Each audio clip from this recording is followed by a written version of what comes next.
మనం కొత్తగా ఏదైనా ట్రై చేసినప్పుడు మనకంటే ఎక్కువ మన పేరెంట్స్ ఎక్సైటెడ్గా అండ్ హ్యాపీగా ఫీల్ అవుతూ ఉంటారు. ఎప్పుడైనా అబ్జర్వ్ చేశారా?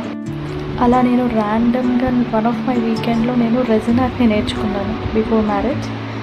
ప్రతిసారి రెజిన్ ఆర్ట్ యూస్ చేసి కీ చైన్స్ చేసినా లేదా ఇంకే పూజా టాలీస్ చేసినా ఫస్ట్ చూపించేది మా parents and they are so excited. అది చూసినప్పుడు చాలా ఎక్సైటెడ్గా ఫీల్ అయ్యేవాళ్ళు. కానీ అలాంటిది మా ఫాదర్ కోసం ఏం క్రియేట్ చేయలేదు నేను ఎప్పుడు.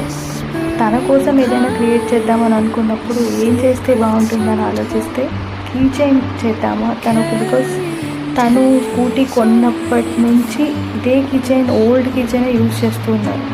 సో అందుకే తన కోసం ఒక కీ చైన్ క్రియేట్ చేద్దామని క్రియేట్ చేశాను. తనది చూసినప్పుడు ఎలా రియాక్ట్ అయ్యాడు, ఎలా సర్ప్రైజ్ అయ్యాడు ఈ హ్యాండ్మేడ్ కీ చైన్ని చూసి అనేది. Let's see his reaction and his words. నీకు నచ్చిందా?